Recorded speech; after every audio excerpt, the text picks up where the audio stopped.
one of, if not the biggest factor in whether or not you will be successful in business is your personal life. Your personal life completely reflects your business life, okay?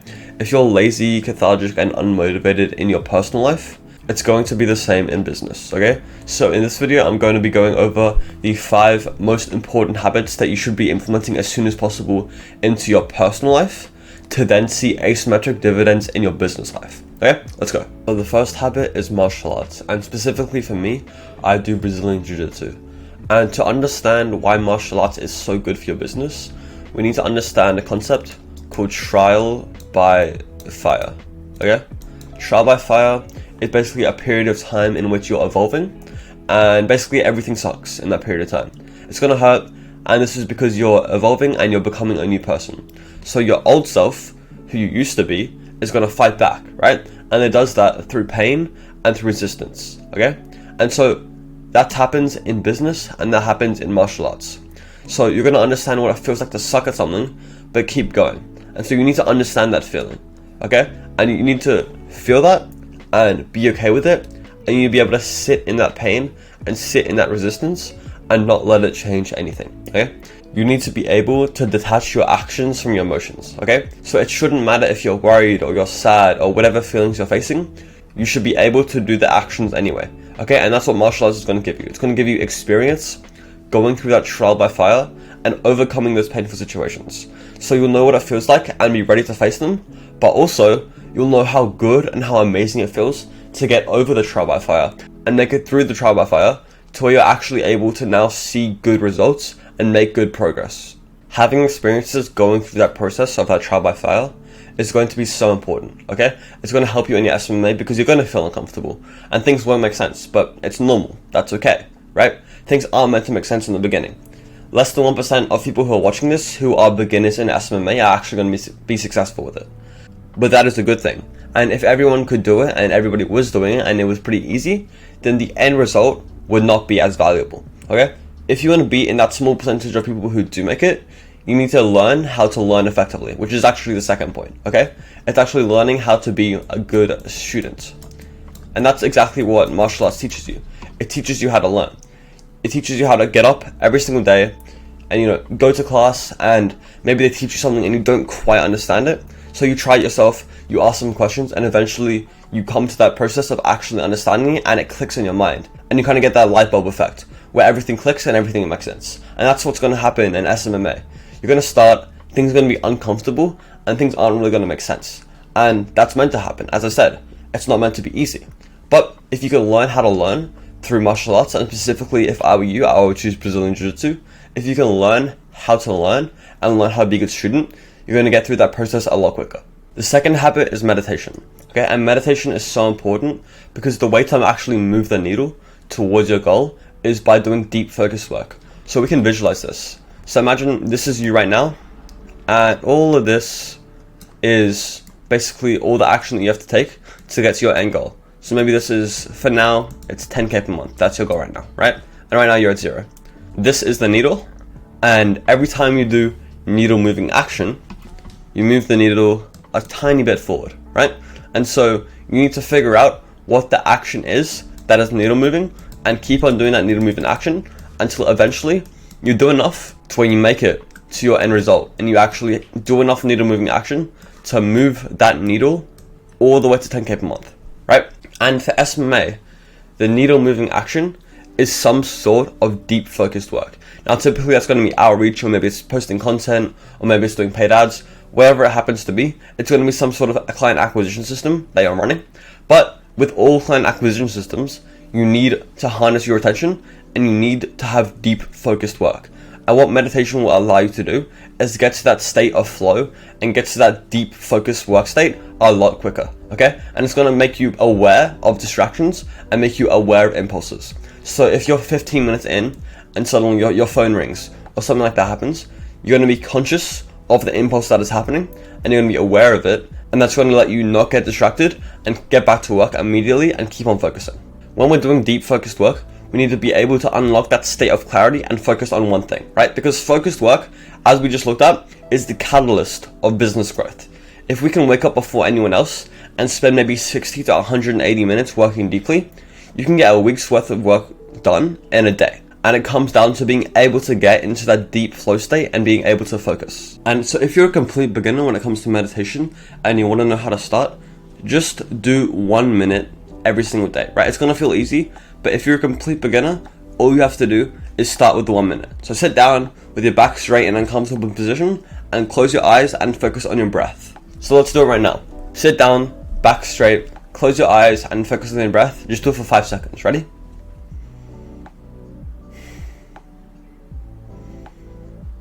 Now, almost immediately, as soon as you close your eyes and you start to focus on your breath, a thought is going to pop up, right? And so what meditation is basically those thoughts pop up in your brain while you're trying to focus on your breath. Those thoughts pop up and they distract you. And all you have to do is push them to the side and focus back onto your breath. Doing that kind of action of something comes up, you push it to the side and you focus back on your breath is 1 rep. It's going to feel easy, but start with 1 minute. And then if you can do that, next week, do 3 minutes. The week after that, do 5, and then do 10, and then build up to 20, an hour, however long you want to do it. The third habit is tracking your money, and more specifically, every single morning, looking at your bank account and tracking it in a Google Sheet, okay? So you can see where you are every single day. And I actually completely stole this from Alex Armenti, so I'm gonna play the clip that I saw about 7 months ago that made me start doing it today. The other way of doing this is getting competitive with your bank account. One of the habits that I highly encourage you do is that every morning, what's the first thing you check? Is it Instagram? Is it YouTube? Is it your texts? I will tell you the first thing that I checked the mornings when I was in this period of my life. It was my bank account. Every day I would wake up and I would check my bank account. And what happens when you do that is you develop this muscle of kind of this understanding of the money flow. It might be uneventful to check your bank account every day. But if I can give you a habit that will make you a lot of money, it's just like weight loss. If you get on a scale every day and you're trying to lose weight and you don't do jack shit, but you literally just get on the scale every day, people lose weight. Drawing and putting awareness to the problem or the thing that you're trying to change improves it. If you're in a business and you want sales to go up, start tracking everything. If you just start reporting publicly on close rates and put a leaderboard up, sales go up. Think about this from a human behavior standpoint. Punish bad behavior with yourself as quickly as possible, and you want to reward good behavior as fast as possible, so you do more of it. That's why you check the bank account every day. Start seeing it go up, and you get this little ticker. It goes up, and if you really want to be a G about it, this is how I did it. Check your bank account, and you have a Google sheet on your phone. And every day I'd put my balance in. And if you can start getting addicted to getting personal records in your bank account, like if I can give you the one gift of this is to gamify it. The people who make the most money, they think about money as a game. And the best way to do that is early on. Track 2 things. You check your bank account and you put it in. And what's nice there is that you can start seeing long-term trends. When I would look at that trend, I got a tremendous amount of good feeling. I would look at it and be like, I fucking did that. And every month you get a little bit bigger, a little bit bigger, a little bit bigger, and you start feeling progress for the sacrifices that you make every day. Because you look at where you're at this month versus last month and you see progress. So if you want to improve your money situation, you got to check it. You got to look at it every day. And the first thing in the day, priority, it means it is happening prior. It's more important. So you wake up, you make money a priority, you check your bank account every day, you start to get a pulse on what's going in and what's going out. What's going in, what's going out. You look at all of the pluses that go in, you look at all the minuses, and next month you try and make that column go up and that column go down. You keep running that cycle. And I promise you, if you actually look at your bank account every single day, even for 90 days, you will be amazed at what goes in there. You're like, huh, didn't even know I still had that app. Most people get anxiety. They avoid the things that they don't like. Got to confront it. I'm fucking poor. I don't want to be poor. I'm going to look at this money until eventually it starts paying attention back to me. That concept of paying attention to the money so much until it starts to pay attention to you is very important, okay? Every single morning, look at your bank account, track how much money is in it, and just by tracking it, it'll start to go up. And the next thing is minimalism. And you might think that minimalism is just, cleaning your room, getting rid of clutter, but it actually goes way deeper than that, right? When it comes to discipline, 80% of discipline is more about not doing the bad things than it is doing the good things. And so the first thing that we have to do is become aware of and ignore impulses. So an impulse could be ordering junk food, picking up your phone, opening social medias, checking your emails, opening Spotify. There's literally hundreds of them, okay? It's basically any unconscious behavior that drives action due to an emotion is an impulse. And so maybe you watching this video right now could be an impulse you got. Maybe you're midway through work, but then you open up YouTube, you saw this video, and you clicked on it. And the way we have to look at this is through neural pathways, okay? Every time you behave in a certain way, the neural pathway that behavior took strengthens, right? So if you have a neural pathway first thing in the morning for checking your phone, if I check my phone this morning, that neural pathway increases in size. And maybe if I do it 5 more times, it increases 5 more times, right? That neural pathway, every single time that you do it, it becomes stronger and it becomes bigger. But it also works vice versa as well. So for example, if I didn't check my phone one morning, a line goes away. If I don't, a line goes away again and again, right? It works the same way, vice versa. So for example, for a lot of the time in my life, whenever I put out my phone, I would always end up scrolling on Instagram or TikTok, okay? So I did 2 things. Number 1 was that I first started with understanding how habits worked. And that drastically decreased the amount of times I acted on the impulses, which then led to the neural pathway obviously getting weaker, as we just saw from that diagram, right? But I was still finding myself there sometimes. So the second thing I did was remove the trigger. So habits basically work in a trigger, action, reward sequence. And so for me, the trigger was opening my phone and seeing TikTok. The action was scrolling, and then obviously the reward from scrolling was the dopamine that I was getting from it, right? So to stop this, I completely eliminated the trigger by deleting all the socials off my phone. So no Snapchat, no Twitter, no TikTok, no Instagram, no nothing. I deleted all the socials. And so when that happened, I never got that impulse or the thought to take the action of scrolling. And this is where minimalism is so important. If you can change your environment, both physically and on your device, you won't get the impulses to take bad actions, right? And therefore you're gonna stop taking them.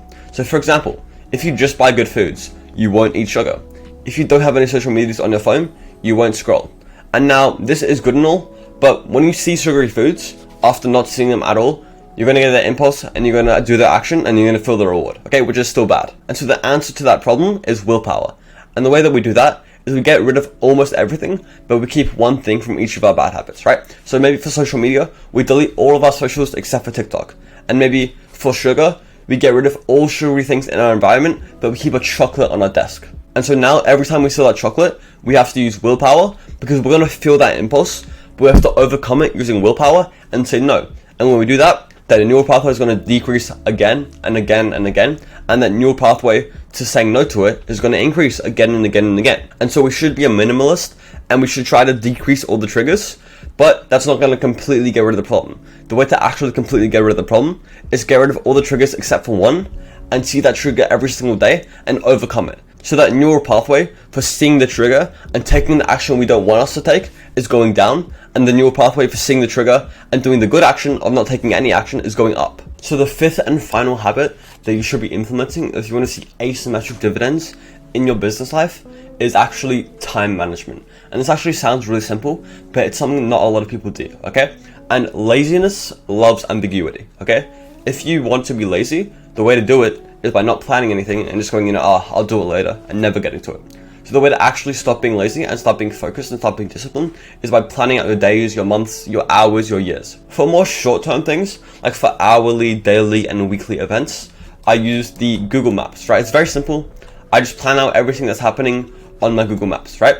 But then for more long-term, like monthly, quarterly, yearly events, like maybe if I'm building out a service delivery thing, or if I'm starting outbound, or whatever it is that you happen to be doing over a longer term scale, I use Sam Oven's rule map, okay? So I'll leave a link in the description to Sam Oven's rule map. You can just make a copy of the Google Sheet and use it yourself. So hopefully those 5 things helped you, and you should be implementing it as soon as possible, because realistically, it is these 5 things that are actually going to move the needle for you and actually going to make you start seeing results in your business life.